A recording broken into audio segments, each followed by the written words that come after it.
Good morning, children. In the previous lecture, we discussed about menstrual cycle in female. So today we will discuss two important topics: fertilization and implantation in the process of human reproduction. So you all know, children, that the fusion of male and female gamete, that is sperm with ovum, is said to be fertilization. So before fertilization, the act of copulation or coitus takes place, right? So after this coitus, the male ejaculate sperms, right? And sperms, they are present in the semen. So first of all, you should know what is semen. As we have discussed earlier, the seminal plasma along with the sperm constitute the semen. Now the semen contains sperms, and these sperms, they are motile. You know that ovum is non-motile while the sperms, they are motile. And these sperms, they swim rapidly to reach the junction of isthmus and ampulla of fallopian tube. So isthmus and ampulla, these are the two parts of the fallopian tube. This we have discussed earlier. Now if the ovum reaches in same time to the ampullary isthmus junction, then fusion of the sperm and ovum takes place. This results in fertilization. So now one question arises, where the fusion of sperms and ovum takes place. It takes place in ampullary isthmic junction. This is very important. Now in the acrosome of sperm, several reactions takes place, right? Acrosome, you know the different parts of sperms, right? So acrosome is the head part of the sperm, and in this acrosome of the sperm, several acrosomal reaction takes place, and these acrosomal reaction release certain enzymes which are said to be lysins. Okay, so these lysins dissolves the egg envelope, right? And after the dissolution of this egg envelope, the head part of the sperm reaches to the ovum, right? And due to this, when egg envelope it get dissolved, then the path for the penetration of sperm become easier. Now these sperm lysins, they contain lysine enzymes. Lysis, you know, meaning of lysis is to dissolve, right? Certain enzymes are there, and these enzyme, right, they help in the dissolution of ovum wall, right? I'll later on I'll tell you the structure of ovum, where I'll tell you the different parts of the ovum, and then you will come to know that which layer get dissolved by the acrosomal enzyme, right? So first I'll show you the different parts of the ovum. Here the different parts of the ovum, they are there.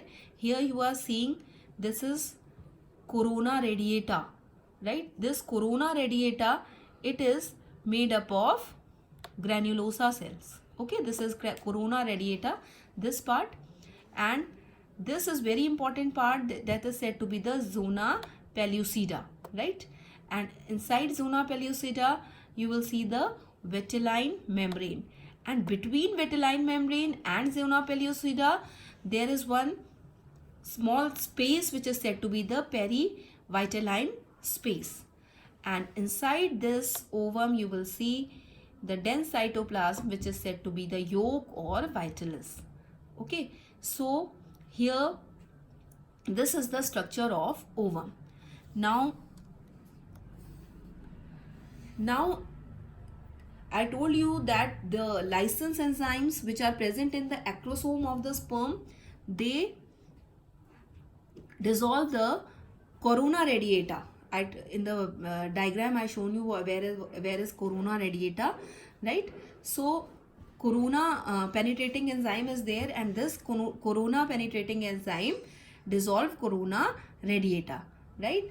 And then other enzyme is also there, which is said to be the acrocin, right? And this enzyme dissolve zona pellucida, and when these layer they get dissolved, then there is easy penetration of sperm inside the ovum. Okay, so I have shown you this diagram. This is corona radiata, this is zona pellucida, and this zona pellucida, it is dissolved by the lysin enzymes of the acrosome of the sperm, right? And this corona radiata, it is also dissolved so that sperm can easily enter inside the ovum. Now, after the entry of the sperm into the egg, the reaction, special type of reaction starts. These reactions, they are said to be the cortical reactions, right? And due to these cortical reaction, more than one sperms doesn't enter inside the ovum. Generally, one sperm enter inside the ovum. Sometime more than one sperm also enter, but in most of the cases only one sperm enter inside the ovum. So it is due to the cortical reaction that takes place in the into the egg, right? And this reactions, they will prevent the entry of sperm, more than one sperm inside the ovum. Okay, now here in this diagram you are seeing the fertilization here. That is, this is the sperm.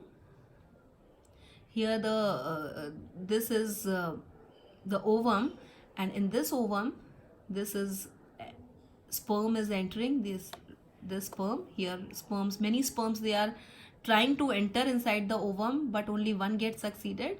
So this is corona radiata, this is zona pellucida, and all these walls, they dissolve. So here it is the diagrammatic view. Here you are seeing that many sperms, 1, 2, 3, 4, many sperms, they are trying to enter inside the ovum, right? But only one sperm get entry inside the ovum, right? Now after the act of fertilization, right, the wall of zona pellucida, it become very much stiff, right? And due to this stiffness, not more than one sperm enter inside the ovum. Okay, now when these sperms, they enter inside the ovum, the meiotic division of the secondary oocyte, means the second meiotic division of the secondary oocyte, it completes, right? And when it completes, then it results in the formation of second polar body and a haploid ovum, which is said to be the ooted. So here it is very important to note that the second meiotic division completes after the fertilization. So when the fertilization is occurring, then only means not after the fertilization, just before the fertilization, the second meiotic division in the ovum get completed. And due to this second meiotic division, the formation of second polar body and haploid ovum takes place, right? So here also the division, second meiotic division is also unequal, as you have seen earlier. So this unequal division leads to a larger ooted and a smaller second polar body. And this is very important to note that here the function of second polar body is not yet known. Sometimes many scientists say that it degenerate, and some says that it divide further. So actually the function of polar body is not yet known. Now you will get the haploid ovum, and when this haploid ovum, which is also said to be the ooted, it will fuse with the sperm and act of fertilization will takes place, right? And this result in the formation of zygote. Now one question is there in your NCERT book, that how many chromosomes will be there in the zygote, but obvious 23 of chromosomes they are from mother and 23 chromosomes they are from father. So total zygote will contain 46 chromosomes. So after the fertilization, the sex determination of the baby occurs, right? Means sex of a baby is determined during fertilization, and when the zygote formation takes place, you can determine the sex of the baby, right? Now you know that every organism has two types of chromosome. One is autosome, other is sex chromosomes, right? And you know that female contain XX sex chromosome while male has XY sex chromosome, right? So all the haploid gamete produced by the female have the sex chromosome X, right? Because female, when it will divide the ovum which will divide meiotically, it will produce two types of haploid cells, and as it contain XX chromosome, so all the ovum will have X chromosome. Whereas if you compare it with the male gamete, the sex chromosome could be X or it could be Y. Means 50% chances of X chromosome and 50% chances of Y chromosome. Now it depends which sex chromosome will fuse with the X chromosome of ovum. If X chromosome of male fuses with the ovum, then female child will the birth of female child will take place.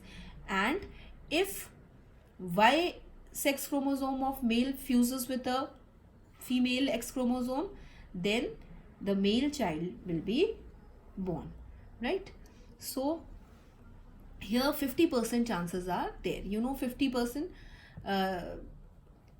of sex chromosome in male they are X, and 50% of gametes they have Y chromosomes. Okay, so it is very important to note that the sex of the baby is determined by the male, not by the female, because male has X and Y both type of chromosomes. So scientifically it is correct to say that the sex of the baby is determined by father and not by the mother. Okay, so more elaborate study, genetic study of sex determination we will do later on when we will study genetics. So here in this picture you are seeing that this is X male chromosome, right? And this is X sex chromosome of female. When both of this fuses, they will result in XX,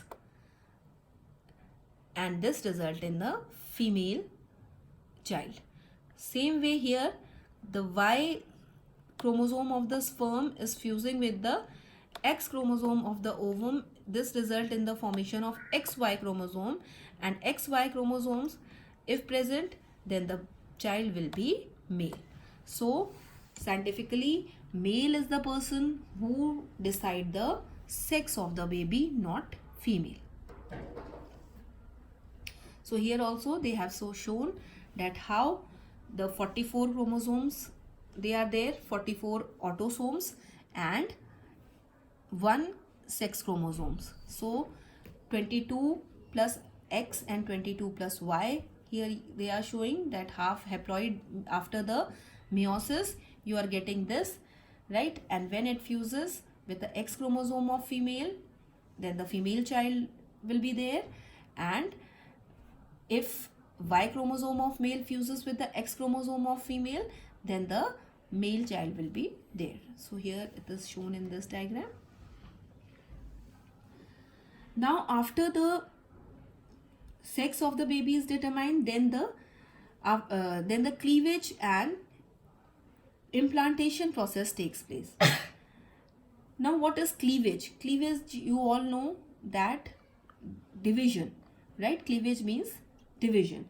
So what happens actually? The mitotic division start as the zygote moves through the isthmus of the oviduct. Okay, mitotic division, because already meiotic division takes place in the formation of gamete and the zygote has been formed, and this zygote now mitotically divide, right?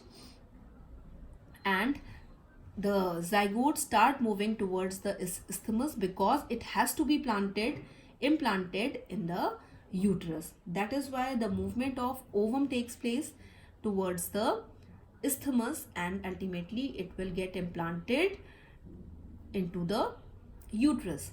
So before implantation, this zygote divide, right? And this division of zygote, it is said to be the cleavage.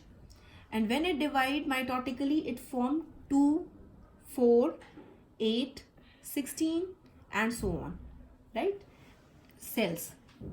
And these cells, they are said to be blastomeres. It is very important to note that these cells, the daughter cells, they are said to be blastomeres. Now the embryo with 18 to 16 blastomeres, if the embryo is containing 18 to 16 blastomeres, then special name is given to that embryo. It is said to be morula, right? So embryo with 18 to 16 blastomere is said to be morula. Now this morula again divide and redivide again mitotically, and it form blastocyst, right? And this blastocyst further it will move into the uterus, right? Now this blastocyst, these blastomere in the blastocyst, they arrange themselves into two layers, right? The outer layer, it is said to be the trophoblast, and the inner group of cell, it is said to be inner cell mass, right? Here you are seeing, I'll show you in the diagram. Here the blastomeres are there, means this is isthmus, this is the fallopian tube. Here is the fallopian tube, right? This is the fallopian tube, and in this fallopian tube you are seeing the blastomeres, right? These are the blastomeres. So these blastomeres are there, and this blastomere divide and redivide. So cleavage, mitotic division undergone by the zygote, it is said to be cleavage, and blastomeres, daughter cells that result from the mitotic division, they are said to be blastomeres. Again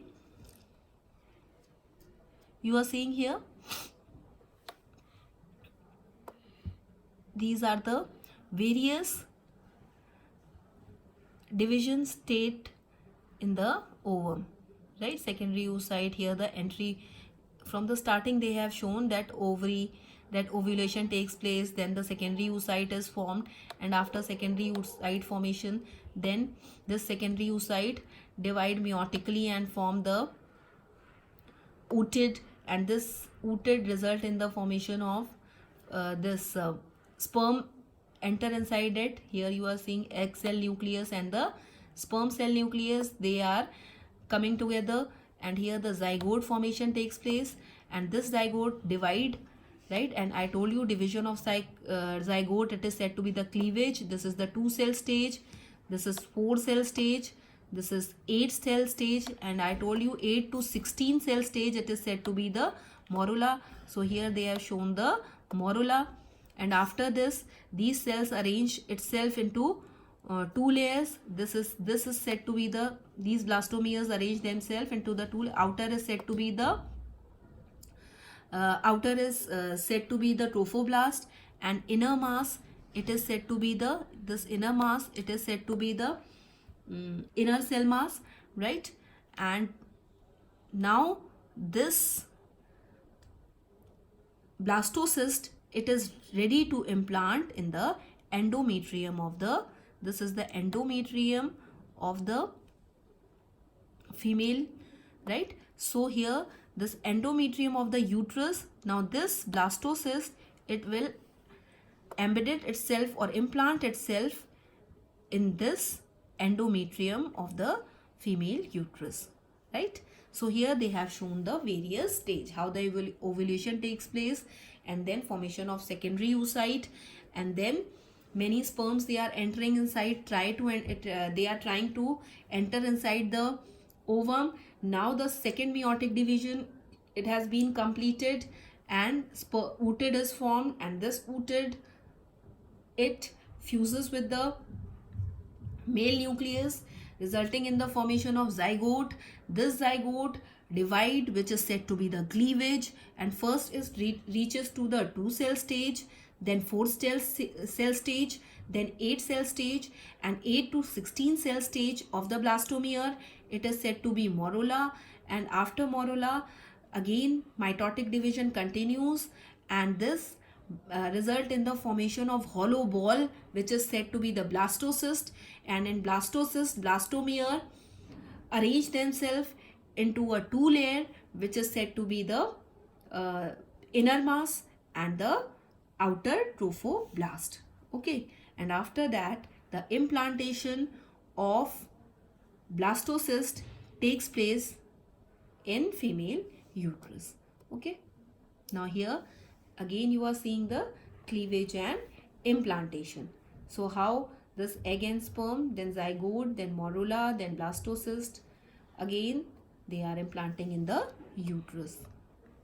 So here it is very much clear. If you see the structure of blastocyst here, this is blastocyst. Okay, so here the cavity, this is the entire cavity, which is said to be the blastocele, and this is the purple color cells, they are said to be the inner cell mass, right? Actually all these are the blastomeres, and they are arranging themselves to form this type of structure. And this outer layer, this outer purple layer, this is said to be the, this outer purple layer, this is said to be the trophoblast, right? And after the formation of blastocyst, this blastocyst implant itself in the endometrium of uterus, right? So I think these two topics, fertilization and implantation, they are clear to you. This much for today, children. Thank you very much.